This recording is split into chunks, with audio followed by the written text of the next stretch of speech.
Welcome to Growing Tall Poppies, Thrive After Trauma. I'm your host, Dr. Nat Green, and I am so excited to have you join me as we discuss what it means to navigate your way through trauma or significant challenges and not just survive, but to thrive after it. This is a space for people who've been through trauma or adversity, have done some healing, and know they're meant for more than just coping. This podcast is about post-traumatic growth, not getting back to who you used to be.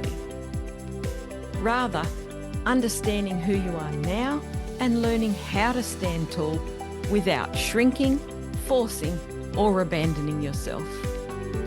Here, we explore identity after adversity, integrity and visibility wounds, nervous system wisdom, and what it really takes to move forward in a way that feels aligned, embodied, and true. You will hear a blend of deep solo conversations and powerful guest interviews with people who have lived this work, not just studied it. Because growth doesn't come from pushing harder, it comes from understanding how you adapted, honouring your nervous system, and gently updating the old agreements that no longer fit the life you're ready to live.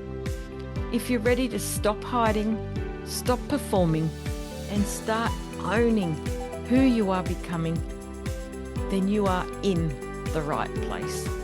Let's grow tall together. Hello, and welcome back to the Growing Tall Poppies podcast. I'm your host, Dr. Nat Green, and today we're continuing our mini-series exploring something that I call the hidden cost of protection. In the last episode, we talked about the identity of being the strong one, the capable one, the reliable one, the one that people depend on, and how sometimes that identity can quietly create what I call an identity fracture, where one part of us wants to move forward while another part quietly pulls the brakes. But today I want to talk about something that often happens when these patterns are already present. Something that many people experience but don't always understand. The moment when old experiences get activated again, even after we've done a lot of healing work. So recently I shared something in my newsletter that really reflects what I want to talk about today. If you're not on my newsletter list, then please send me a DM on socials and I would love to make sure that you're added to it. So at the end of last year, as many of you know, I made the decision to retire from my formal psychology registration. For more than 35 years, when someone asked me what I did, the answer was really simple. I'm a psychologist. It wasn't just a job title to me. It was an identity that I carried with enormous responsibility and pride. For decades, I had the privilege of sitting with people in some of the most difficult and challenging and heartbreaking moments of their lives. Through trauma, through grief, through loss, through all sorts of significant challenges. And walking beside them as they found their way forward again. So stepping away from that profession was certainly not a decision that I've made lightly. It took time, a hell of a lot of reflection, and a lot of listening internally and really tuning into what I wanted and what I knew I needed. And interestingly, when the moment finally came, the decision itself actually happened quite quickly. And since then, I haven't regretted it for a second. But what I didn't expect was something else entirely. It was the identity shift itself. I've realised that something really interesting happens when an identity begins to change. From the outside, nothing really looks different. I still looked exactly the same. But inside, something fundamental has shifted. Close friends of mine will still introduce me as, oh, my friend Nat, she's a psychologist. And I notice this small moment inside myself. Not discomfort exactly, more a quiet awareness that the label no longer fits in the same way. And sometimes there's even a slight cringe as I quickly correct it because technically I can't use that title anymore. So I have to be really, really careful. But it made me realise something fascinating. For decades, that phrase had been my shorthand, a familiar reference point, a clear identity. And when that disappears, even though it was by choice, there can be a period where the new identity is still forming. Maybe describe it as maybe a space between who you were and who you're becoming. And I've started thinking of that space as what I'll term the identity gap. But something else has also been unfolding for me recently. Something that's much more personal. Some of you may know my backstory. And if not, then I'd highly recommend that you tune into episode 63, where I go into it a lot more deeply. Ultimately, it began a number of years ago now when I underwent major ankle surgery that went terribly wrong. What was meant to be a complex but manageable procedure turned into a systemic infection and sepsis that very nearly cost me my life and has left me with significant invisible conditions such as complex regional pain syndrome, significant nerve damage. Being confronted with your own mortality changes you in ways that are really difficult to fully articulate. But suffice to say that I'm not the person I used to be, and definitely now choose to make the most of every single moment. And additionally, since that time, our family has had a series of challenging experiences around ankle injuries that have repeatedly led to questioning our trust in external authority and healthcare systems. So a couple of years ago, my son injured his ankle playing basketball. Despite explaining to the hospital that we have a family history of complex ankle conditions, we were reassured that nothing serious was wrong. But my gut said otherwise, and my heart knew otherwise. And yet that knowing was dismissed. And of course, eventually the injury revealed itself to be far more complex and required corrective surgery for him and a really long year of recovery. And now, believe it or not, incredibly, we're walking a very similar path again with my daughter. An ankle injury that initially appeared fairly simple, in inverted commas, and was again dismissed, has now been confirmed as a complex fracture that hasn't healed, requiring significant major reconstructive surgery this week. Moments like this have a way of bringing up all our old memories and have led to past trauma rushing back in. Even when we've done so much deep healing work, our nervous system still needs care and compassion when these experiences arise again. So experiences like this have reminded me of something incredibly important. Our nervous system doesn't just store memories in our mind, it absolutely stores these experiences in our body. When we go through something overwhelming or traumatic, the system adapts. It protects us, and often those protective patterns become embedded in how we move through the world. Sometimes they show up as control, sometimes as responsibility, sometimes as you becoming the strong one, like we talked about in the last episode, the strong one, the capable one, the one who holds everything together.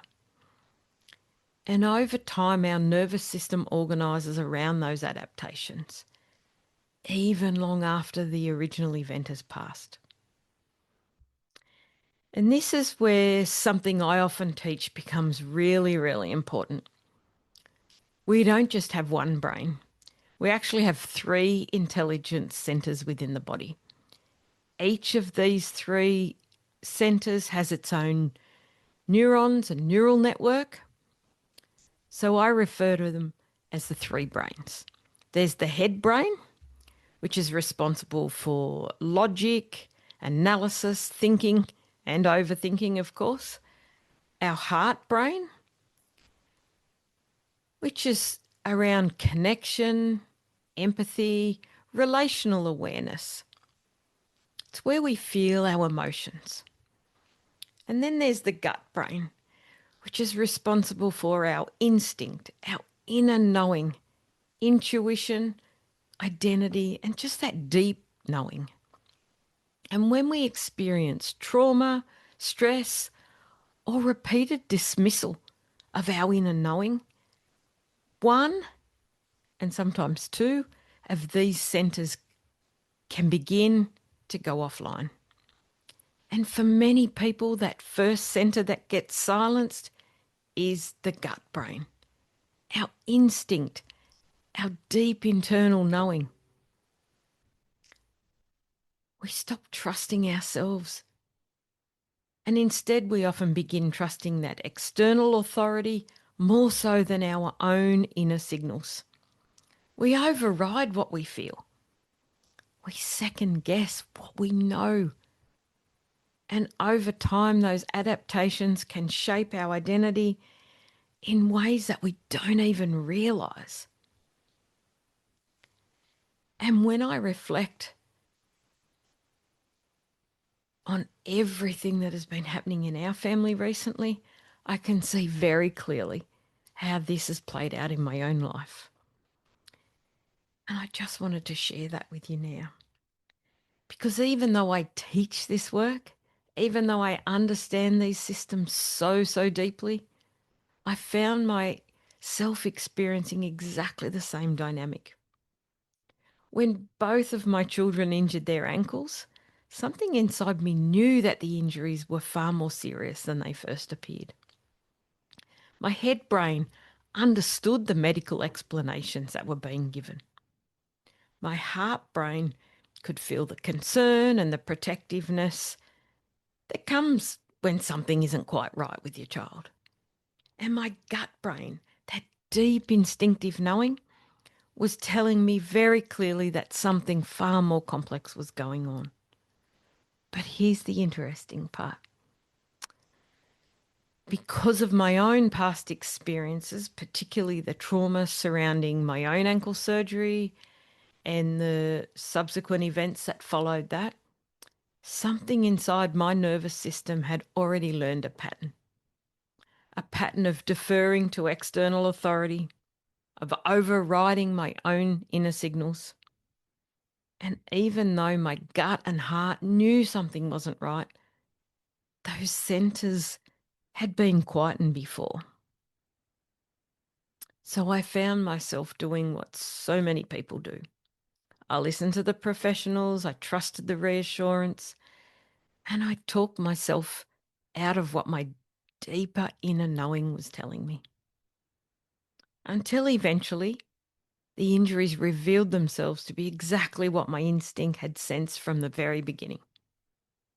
And that realization was incredibly humbling for me, because it reminded me that even when we've done deep personal work, our nervous system can still carry those old protective patterns. And as my daughter's surgery date approaches, I've noticed my own body sending me some very, very clear messages. Fatigue, aches and pains, sleep disruption, moments where my system feels on really high alert again. And when I sit with that, it becomes very clear what's happening. My body remembers. The nervous system is revisiting an experience that once carried enormous threat, which is something trauma researchers often describe with a very simple phrase: the body keeps the score. The body keeps the score. Not as a punishment, not as weakness, but simply because the nervous system is trying to keep us safe. And this is exactly what many people experience when old situations surface again, even when the mind understands that things are different now.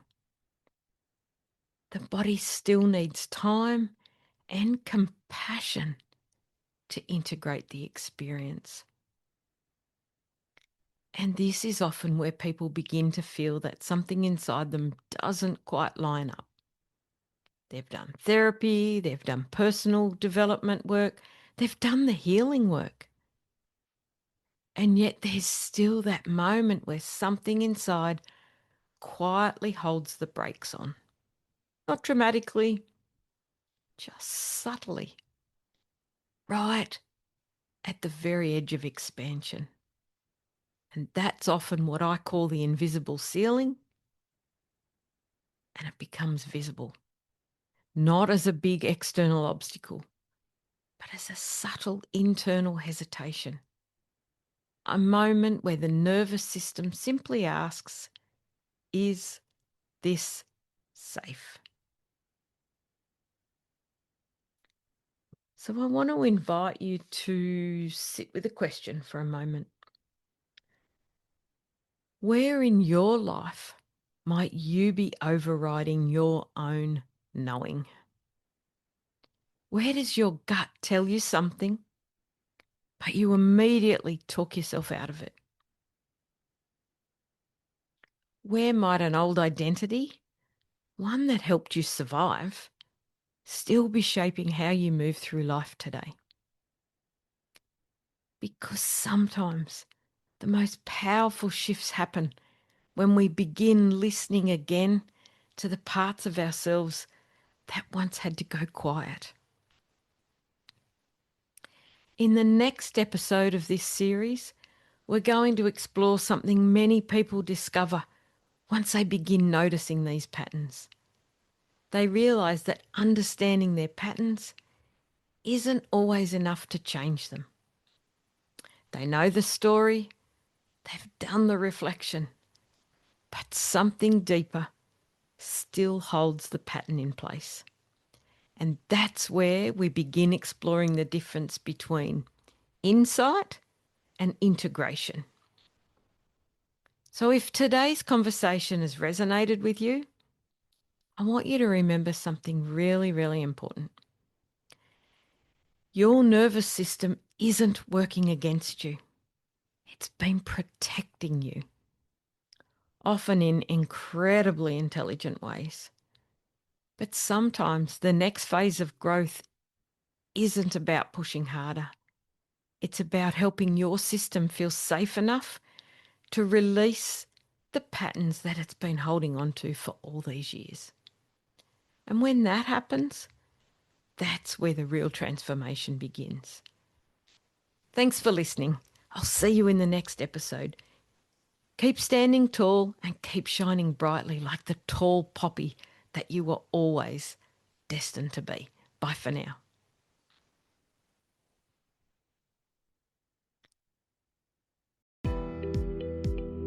Thank you for spending this time with me on Growing Tall Poppies. My hope is that today's episode has offered you something more than insight, that it's helped you feel a little more connected to who you are now, a little more trusting of your body, and a little more permission to stand tall without shrinking. or forcing yourself forward. Post-traumatic growth isn't about fixing yourself or returning to who you once were. It's about understanding how you adapted, honouring your nervous system, and gently choosing what no longer needs to come with you. New episodes of Growing Tall Poppies are released weekly, every Tuesday, and I'd love for you to continue walking this path with us as we explore identity after adversity, integrity and visibility wounds, nervous system wisdom, and what it truly means to grow forward, grounded, aligned, and embodied.